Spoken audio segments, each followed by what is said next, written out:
with me today to the Tulsa Nostalgia Con. This is put on twice a year in Tulsa by my buddy Nick, and honestly, every time I go, I always find a bunch of stuff. So the first thing I did was go in the door, and right to the left was my buddy Eric Mers, who puts on the Oklahoma Gaming Frenzy. So of course, I had to stop at his booth and look around, and I ended up finding some pretty good stuff.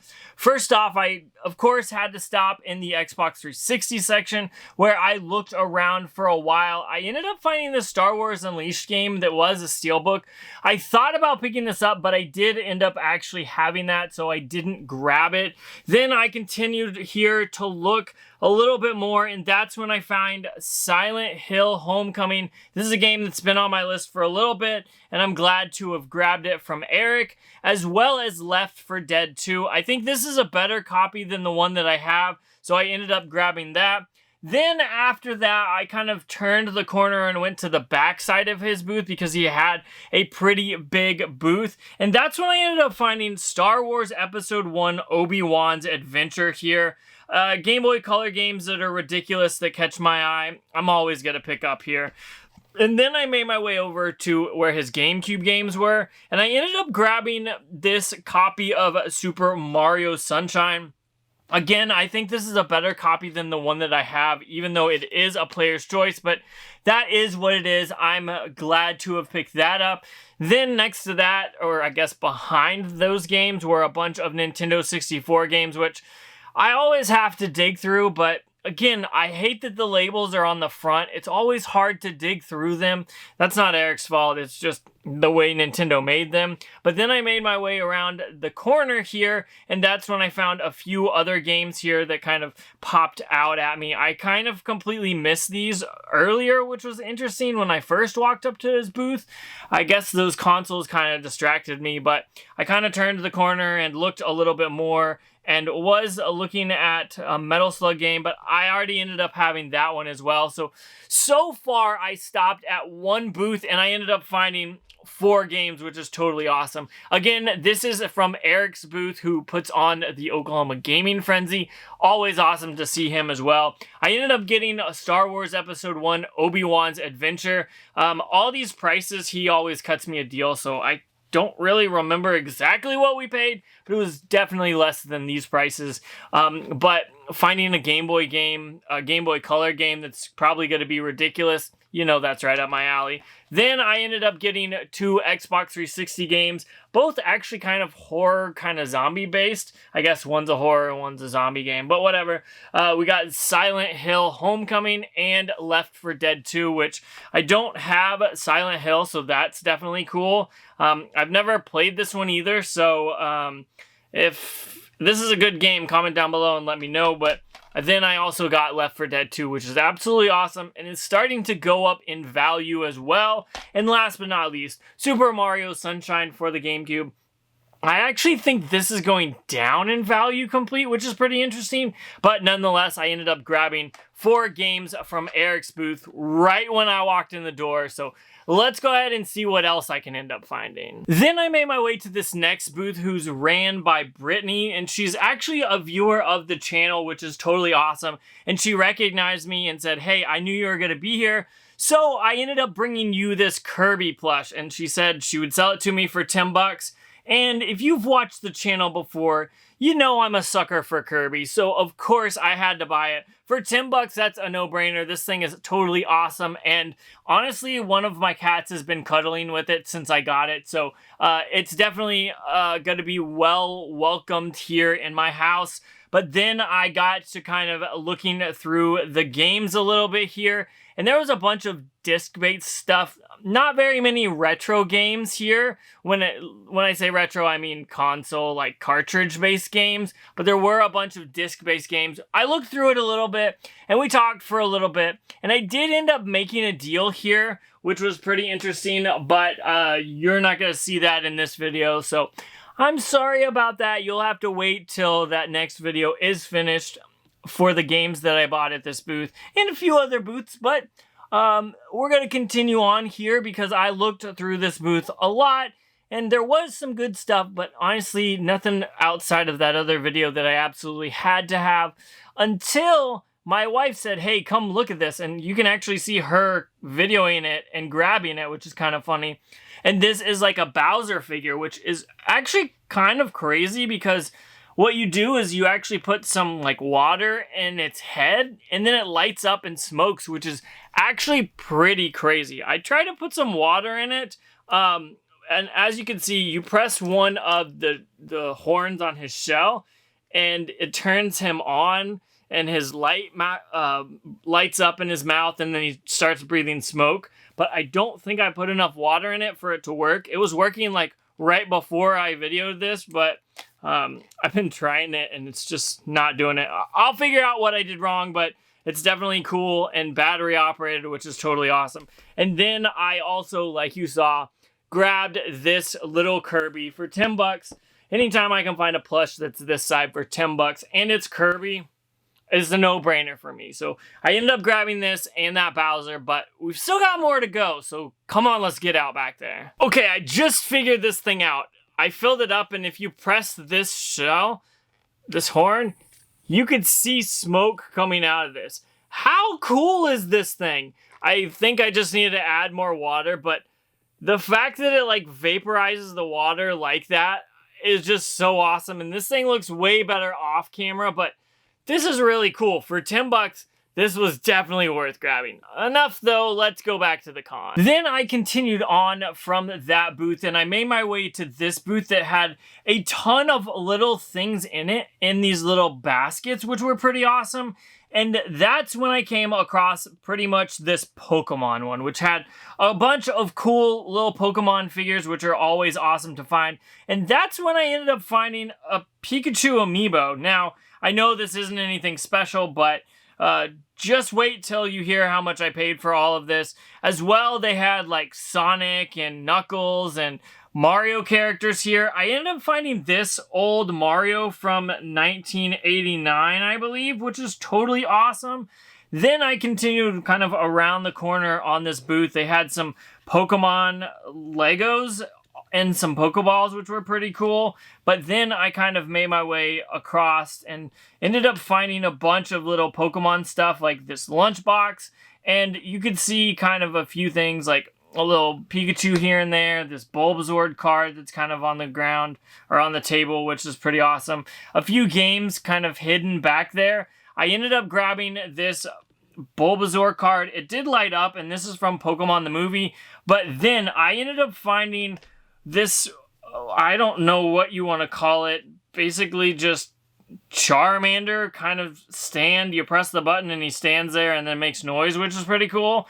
And then I continued on to this next booth and I thought I might find some stuff, but honestly, these were pretty like pricey, loose cartridge Nintendo DS games, which honestly I'm not the biggest fan of. So I did end up leaving those behind. This was the booth that was kind of right next to it, but I cannot believe I found all this cool stuff, and I ended up paying 30 bucks for all of this, which is absolutely awesome.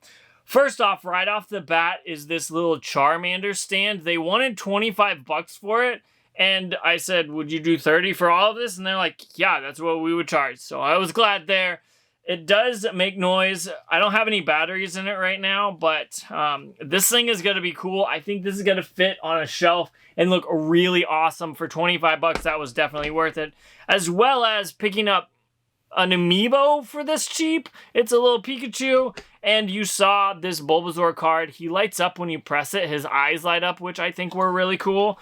And then finding this little, from what I believe this is from Super Mario Bros. 2, if I remember correctly.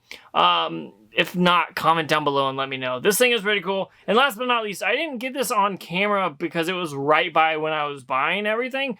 It's just this little fat Pikachu coin bank. So you can squeeze him and put coins in there. For 30 bucks, like, this was a steal. This all was only 30 bucks, which was well worth it to me, and I'm glad that I stopped at this booth. And then I made my way to this booth where I actually found a few things that kind of shocked me that were awesome. First off were these Pokemon stickers. These were only 2 bucks each, which was absolutely insane, and these are from 1998, so of course, I had to pick these up. They are like sticker sheets, and they were still sealed. And then I ended up finding a Pikachu shirt there from 2016, which isn't bad. But then I left that booth and continued on to this booth, which was put on by Goblet Hut Games, which is actually a game guy in my area. We've done a bunch of deals before, but I didn't realize he was actually in my area, so it was even cooler. We talked a bit. I definitely have to talk to him and do some more stuff with him in the future. But I kind of looked through his game section, and I found in the Xbox 360 section, The Darkness, which looked totally awesome, and Aliens vs. Predator. I don't have either one of these for my Xbox 360 collection, so of course you knew I had to pick these up, but I kind of looked through his booth a little bit more, and that is ultimately all I ended up picking up from him, which was pretty awesome. First off, these Pokemon stickers were absolutely wild. The fact that they are still sealed back from 1998. These are going to stay sealed. I kind of want to figure out a way to display them, like, kind of between the shelves or something. Some way to keep these pristine and also be able to display them. And then I ended up buying this pseudo retro, I don't know what you want to call it. It's from 10 years ago, basically. Little Pikachu Pokemon shirt. I think they wanted $5 for this. I didn't end up filming it on accident. I'm sorry, but for $5, I'm going to pick up a Pokemon Pikachu shirt for sure if it fits me. And then, like I said, at Goblin Hut Games, I ended up grabbing The Darkness as well as Alien versus Predators, which are totally awesome. He got me a deal. He had these for $25 and ended up selling them to me for $20, which is definitely awesome. I love getting deals, and I've bought from him a bunch of times. If you remember from the Oklahoma Gaming Frenzy, I bought a Game Boy Pocket that was blue, so I'm always going to buy from him when I see him in the future. So definitely awesome to see that he's from my area. But we still got a little bit of game hunting left, so let's make our way back to the con. That is when I realized the next booth that I had to check out was Yester Collectibles. This is a game store in my area. The guys who run it are awesome. The game store itself is awesome, and they have collectibles as well. So if you're in the area, you gotta go check that out. But I kind of made my way over to this side where I kind of wandered through this game section here, and I did find some interesting things right off the bat. Like, I ended up finding this RPG Maker 2 for the PlayStation 2 for $18, which is pretty cool. I kind of can't wait to try this, and I feel like I'm gonna play it for way too long, but that is what it is. And then I kind of kept looking through here a little bit more and more, and didn't find anything else I had to have right there. And then I turned to look at the table that had a bunch of, like, complete in-box games here.